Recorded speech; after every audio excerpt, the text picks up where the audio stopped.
So I'm going to make a comment here. I've been trying to do this video here from the start, and this section of track in here was done with the micro-engineering weathered rail.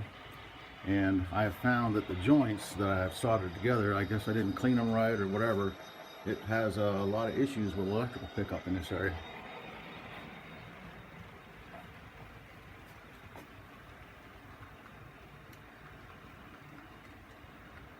Now here I'll have lights underneath the upper level when I get the light strings ordered. I had one set up test already. They weren't bright enough, so I'm done some discussion and doing a little research, and I think I may have found the right lighting set, but I've got to verify that before I actually use it or go out and spend the money on a long string of them.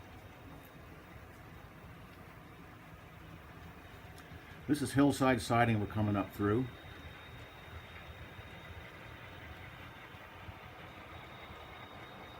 There's a long sliding just east of Yarmouth Junction.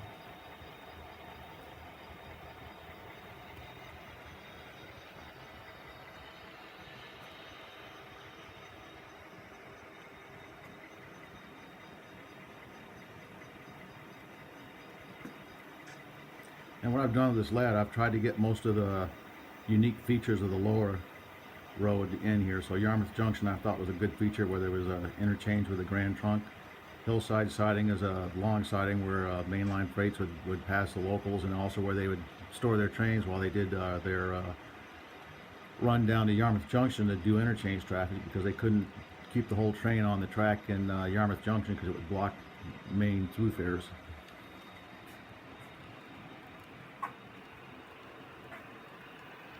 And another feature I liked of it was called Deep Cut, which was a top of a grade coming out of Brunswick, where that train is going through right now. It would cause trains to stall if they were heavy coming up the other way.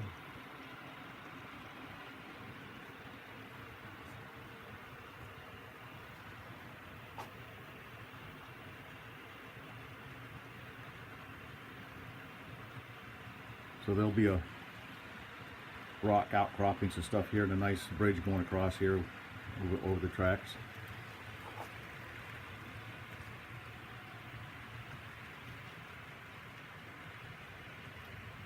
We come around the curve here, and we're coming into Brunswick West Yard, where most of the interchange will go on between the different locals and the main line local that comes out of Rigby.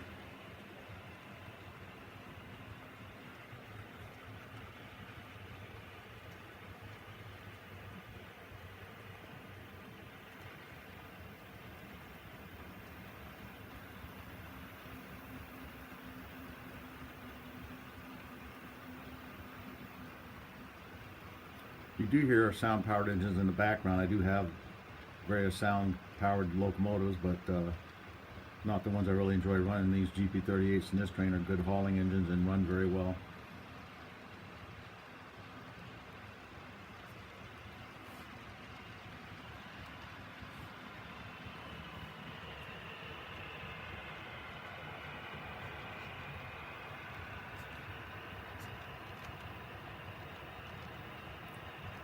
So this train, like any main line that would come through here, they wouldn't stop at Brunswick unless they had a particular reason. Most of the time it was just a pass through this lower road on the way to Waterville.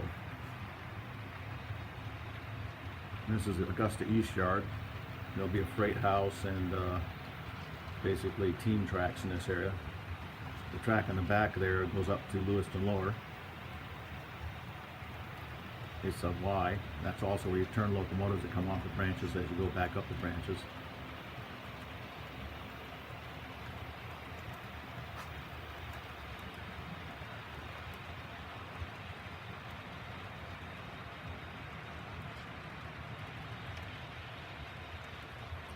The train is actually going around the corner here and entering the helix.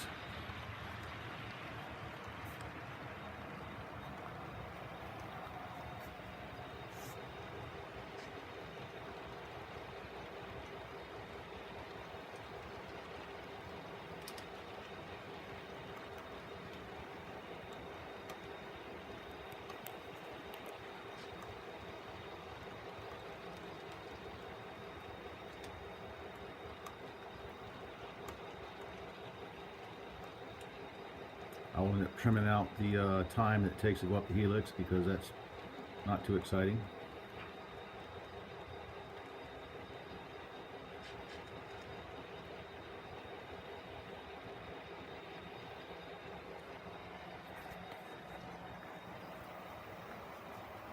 I'm going to peek over into the helix.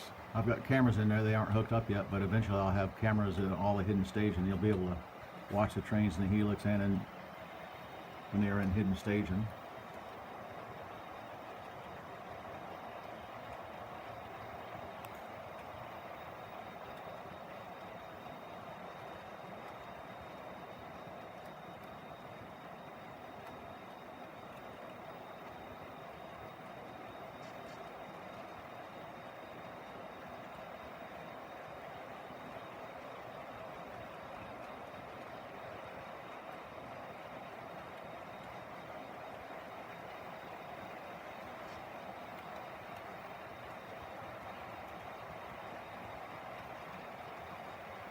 I didn't count how many cars in this train, but there's somewhere between 25 and 30 cars. Probably closer to 25, 30 cars. You can only usually see 4, 5, 6 cars after the train, the locomotives go over and it's in helix.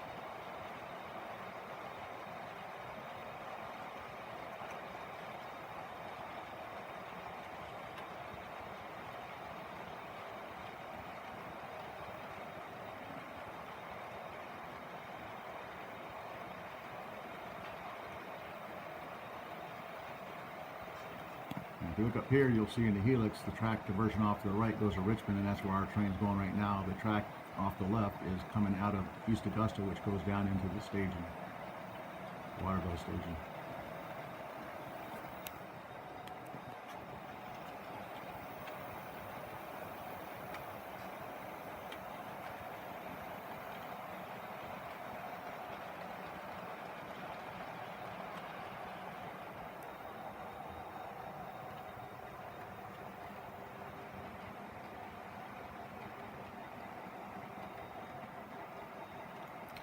Richmond, which has got the longest siding in the upper level.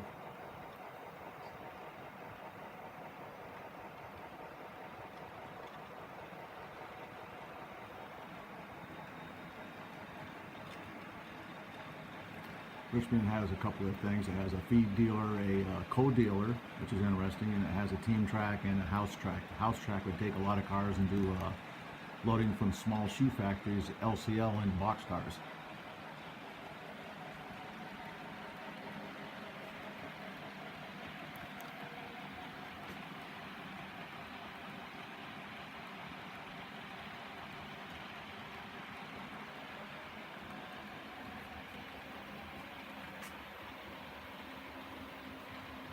We'll have a little stream that the track goes over as it comes out of Richmond.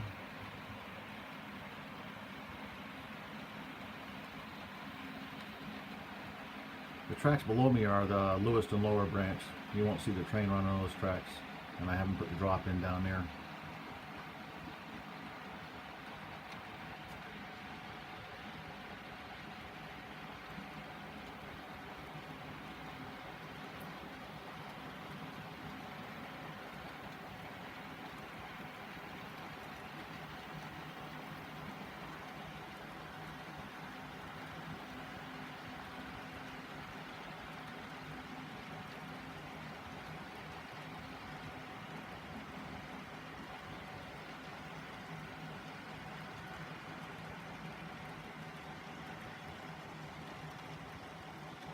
I just counted the cars. There's only 21 cars in this train.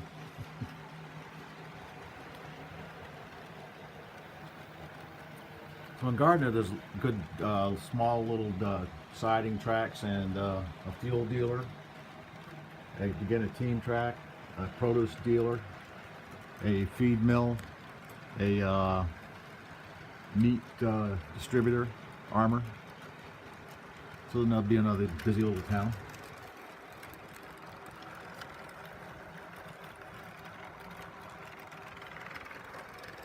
Well, I've just had these cars in front of us derail here. Hopefully when it hits the re-rail here, they'll get back on track. And they did.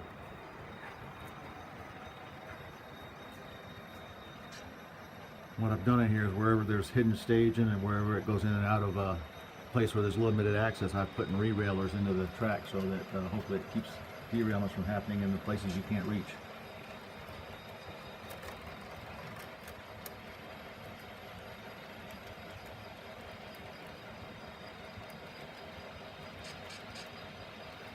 Up above here is a Cabusa-Conti branch.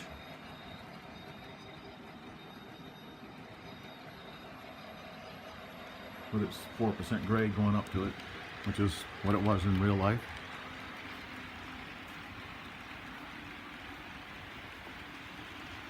So this will just be scenery down through here. And I started putting some landforms in. Be another stream scene right here. We'll kind of stress out the track here a little bit as the locomotives roll over it.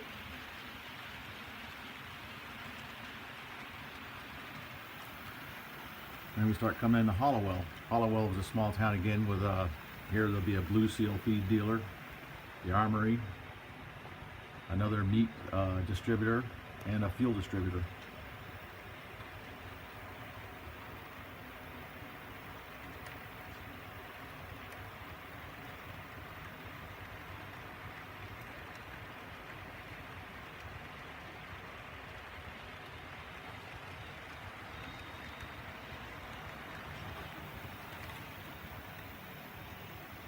There's the throttle I'm using to control this train.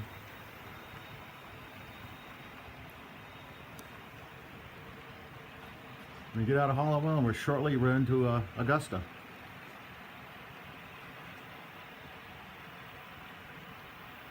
There's some big warehouse type distributors in this area of Augusta.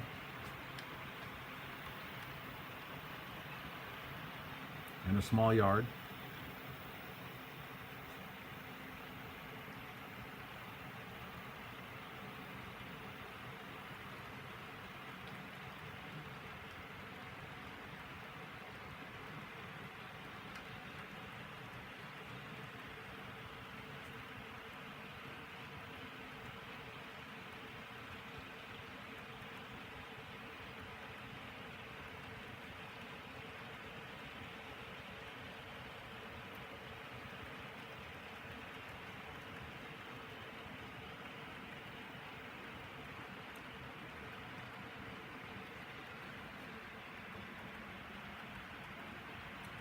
Two blocks you sit in here will be a major highway bridge that goes across the tracks. It'll be an interesting scratch build for that, the framework for that bridge. I've put in the landforms for the hillside behind the tracks.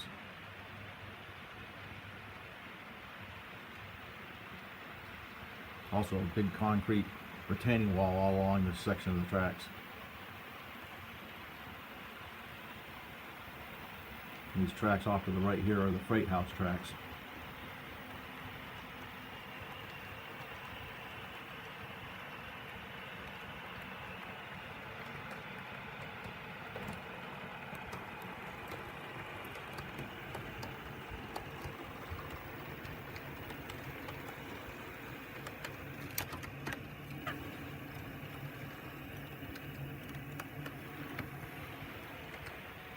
So for whatever reason that one locomotive derailed on the front, so we had to recover that.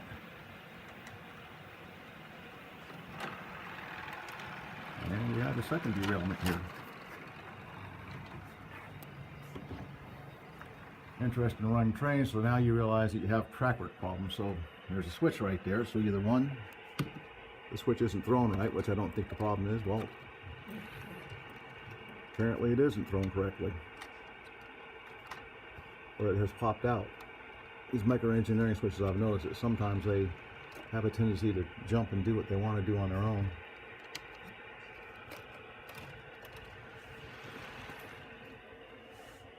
So we'll have to do a little look at that switch, figure out why it keeps changing it underneath the train.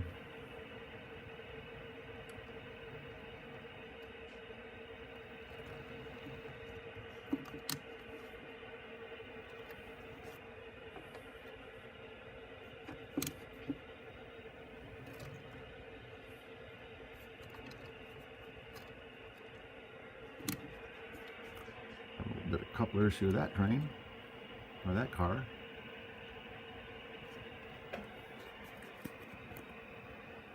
So now that we've covered from the derailment, we're going through East Augusta.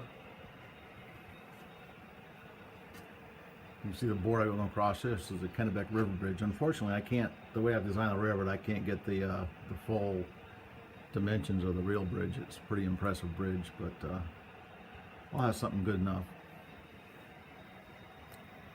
And East Augusta has quite a few industries in it also. The biggest industry being Statler Tissue over here, which gets switched twice a day during op sessions, and a propane dealer.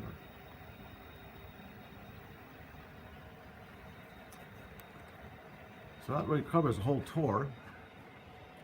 We're going to stop this now and edit it and put it out there.